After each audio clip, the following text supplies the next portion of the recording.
A very good morning to you all. It's still quite early here at Bealtaine Cottage, and I'm just sat out here on the veranda having my morning tea and just listening to the bird song. I've also been listening to the news this morning, and I hear that there's a very, very bad hurricane tracking its way towards North Carolina, or Carolina in America. And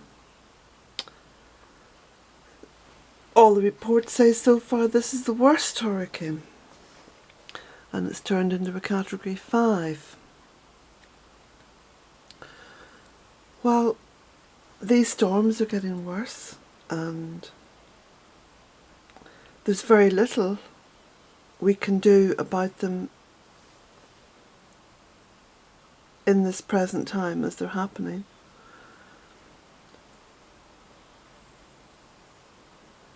Much of what's been experienced now, I think, with extreme weather events are from issues that should have been addressed decades ago. But it's important that we try as best we can to address the immediate issues in front of us. Now, I know for all of those people who are working hard to try to batten down the hatches or evacuate in Carolina have their hands full. But for the rest of us, it's important that we plant. That's all I can say. It's important that we plant. And that we don't do it for ourselves. That we don't do it to think in terms of saving our own skins or, trying to shut the stable door after the horse is bolted. That we take a long-term view. It was something my father always said, you should always take the long view. And you know what the long view is? Here in Ireland, the long view has always been looking down the generations. For me, it's looking down through time to come at the children whose faces I will never see.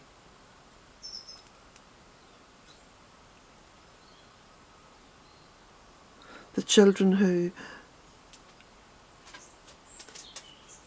are part of my own immediate family, whose faces I will never see.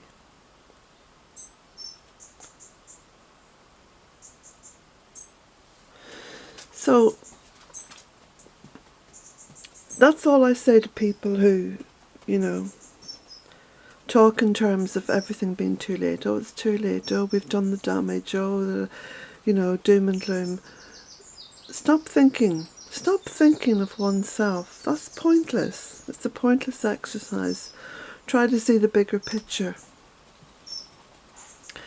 And I think in a crisis as well, I think the best way to deal with any crisis is to be practical, to be determined, to be focused, and also to have at least one hand reaching out to help someone else. I remember a very, very good friend of mine who was travelling in my car years and years ago. We were going on a long journey, and several times there was a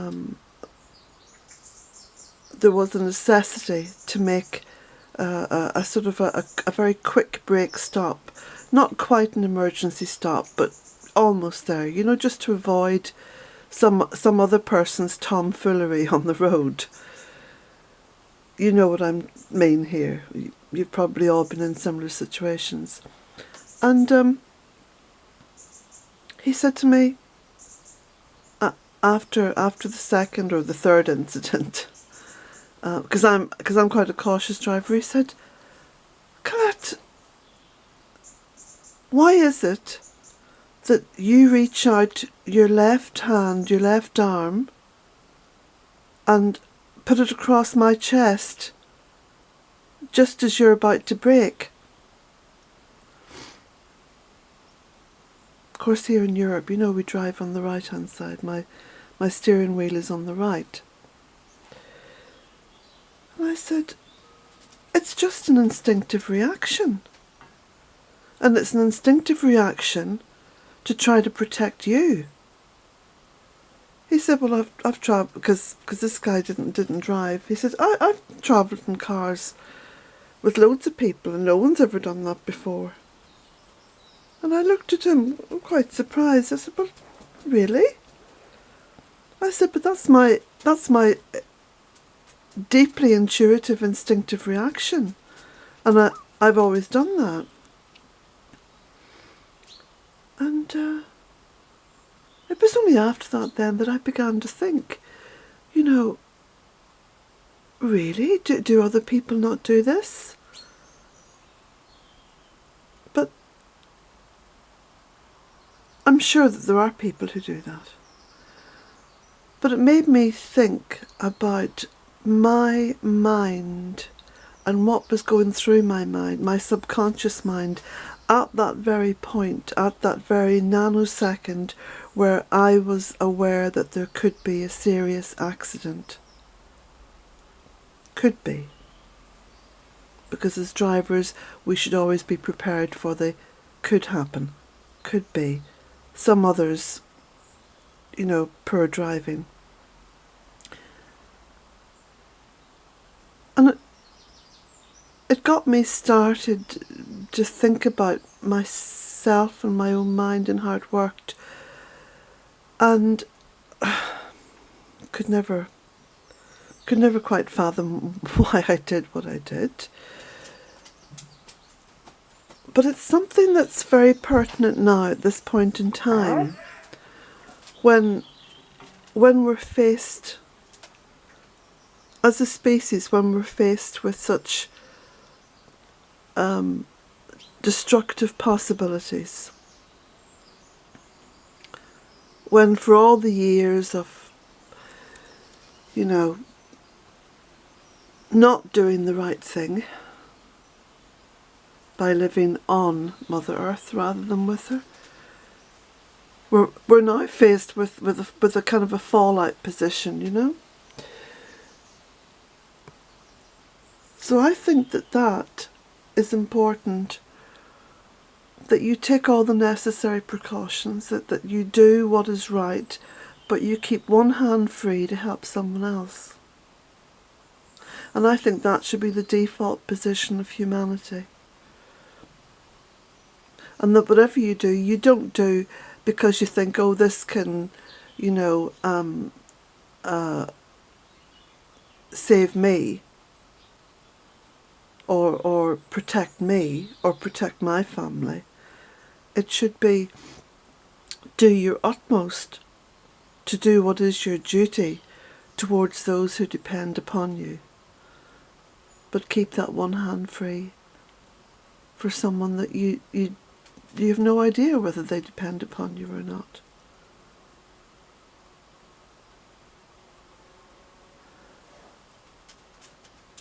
Anyway,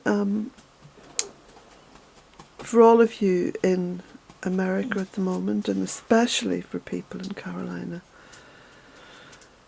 blessings to you all, and I'm thinking and mindful and considerate of what's happening, and will continue to be mindful and prayerful as this storm comes and passes and goes.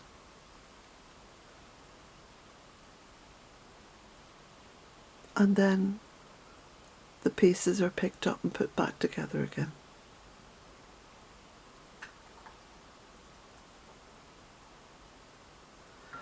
We're very good at helping one another. Governments, pretty useless. But we're pretty good at helping one another and being very practical as well.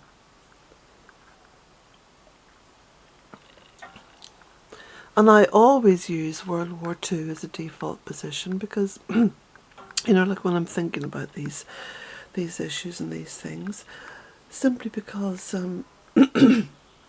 my mother was a child who grew up was a child during World War II and shared many of her experiences with me, told me about how they coped, how they dealt with things, and travel light. Travel light was always one of her messages, you know. And I think if it's possible to channel my mother's consciousness, I think that would be the message. Travel light.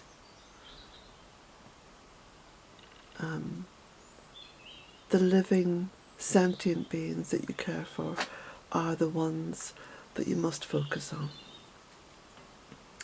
And very much including your pets. Very much including them too. Because they depend on you also. It's also the measure. It's also the measure of our humanity. If we can rise to the challenge and keep our heads as well. Keep our heads when everything around us is chaos. My father was always very good at that. Always very good at that. And I think that's a very important role for men in these situations. That the men keep focused, because men are very good at focusing. You know how they say, oh, men are useless at multitasking. Well, I concur with that to a certain extent, and based on my experience with 5 brothers and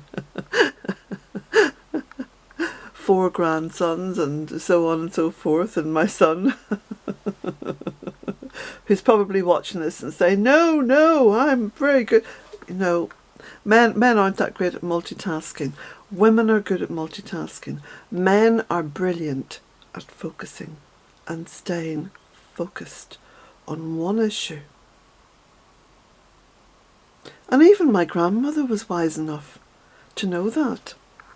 As in fact, yesterday I was travelling back from Sligo and there was a fella on the side of the road just outside Sligo town, and he was in his mid-20s or thereabouts, and he was thumbing a lift, and I stopped and gave him a lift.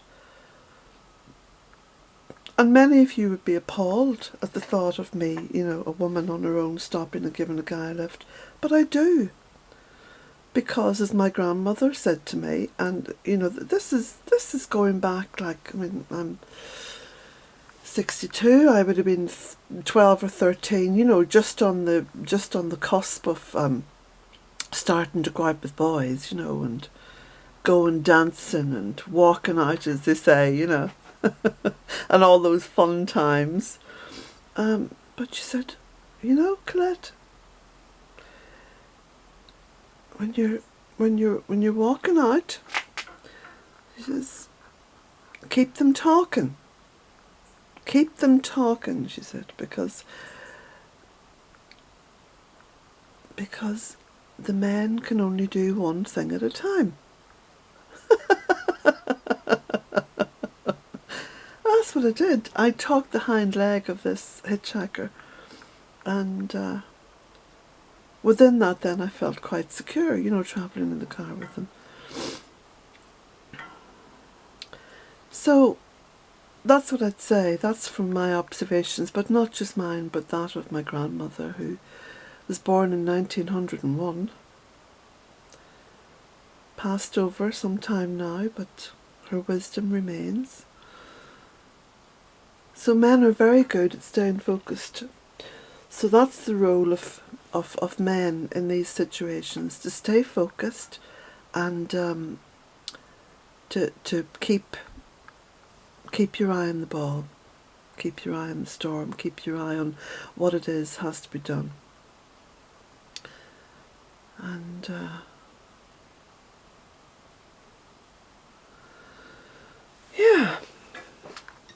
So, come on Jack, we'll just dander about here because we're sat there for too long. And, excuse me.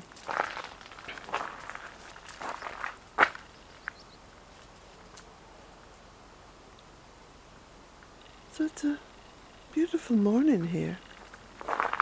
Very, very autumnal. There's a lovely blue sky happening up there, look. And clouds. The colours, the sedums are beginning to fall over under their own weight. I mean, look at the size of these seed heads here. Look at this, look. The flower heads, aren't they beautiful? Just beautiful.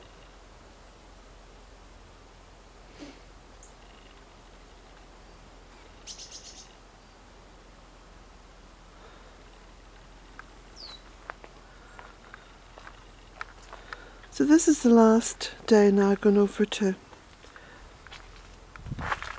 make sure my daughter's neighbour's cats are all fed and looked after.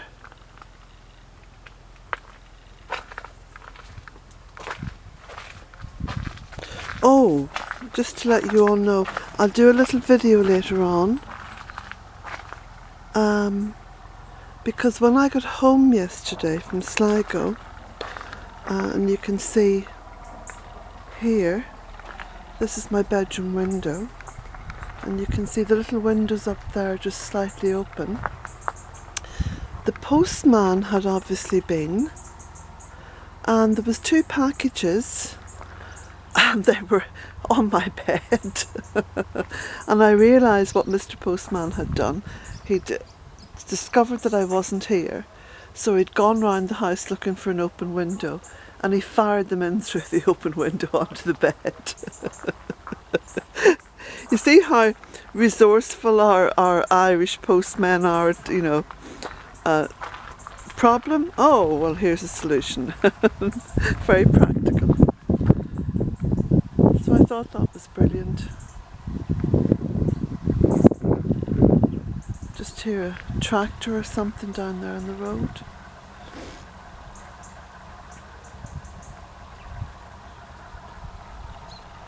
Beautiful colours, beautiful colours. So the 2 packages, just briefly, one was from Malta, and one was from America. And I'll do a little video later on and just show you, and want to say a massive thanks as well, so that'll be included in the video. Okay, just in case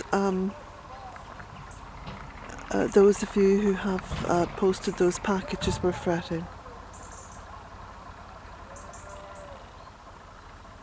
Sounds like a tractor unloading something down there.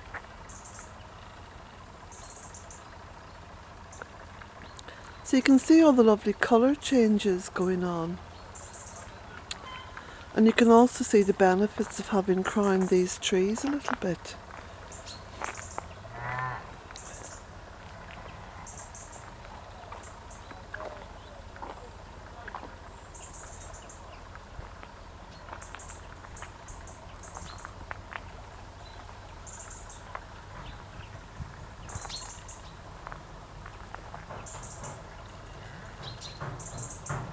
You can see really, you know, you can really see into the woodland.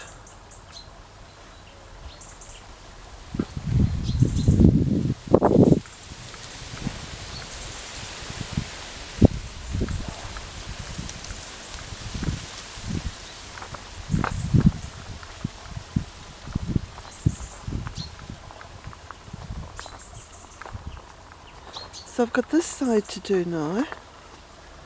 I'll be doing a little bit of pruning on this side. The weather's going to pick up a little bit. It's going to be a little bit drier. So you've got a fair amount of pruning to do here.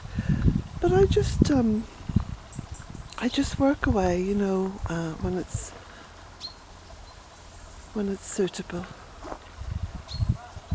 I love all this. I love all these different canopies and depths of growth. And look at these happy little Michaelmas daisies. Aren't they lovely?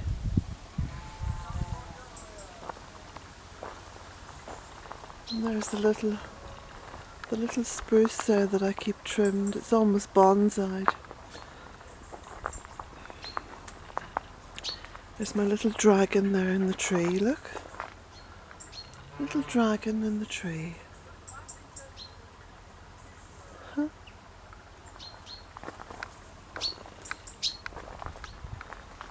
So I've got a bit of pruning to do in here as well, just to open it all up. There's the bamboo coming back again.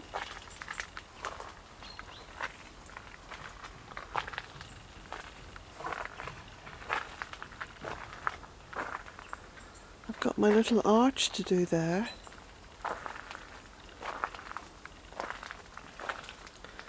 I have a complete myriad of jobs and tasks. I'm always happy that there's always a long list of things to do. It means I can never claim boredom. I can never say, oh, I'm so bored. It's awful. Nobody comes to see me. I live on my own. You know? It's a case of, well, it'll be a good thing if no one calls today, or this morning, or this afternoon, because I've got this amount of work to do. Listen to the birds. This is a real wall of greenery here, just outside the window of the lodge. Absolute wall of green and red and purple. There's the larch there. The field maple. Look at the field maple growing out from here. And the bamboo. It's so dense now. There's such a density. And there you can see where I've put lots of cuttings over there in the bank. So just continually building up the soil, building up the bank. Look at the way the clematis here is just tumbled over all the way along the guttering, tumbled over the side. And all growing from those 2 tires down there. Now, that's another little thing I want to get focused on, and putting tires along here, and planting plants into the tires.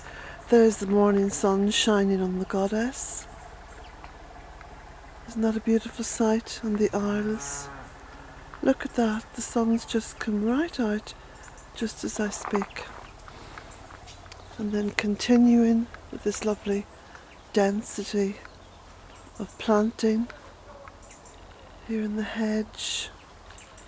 The hedge is no longer a hedge, it's like a boundary woodland.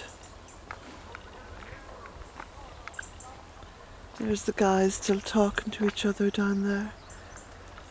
Of course you can't see them, you can only hear them. Hear the sounds coming up from the valley. And there's the beautiful Rosa Canina rose hips. Absolutely beautiful. And the lovely little sloes on the blackthorn.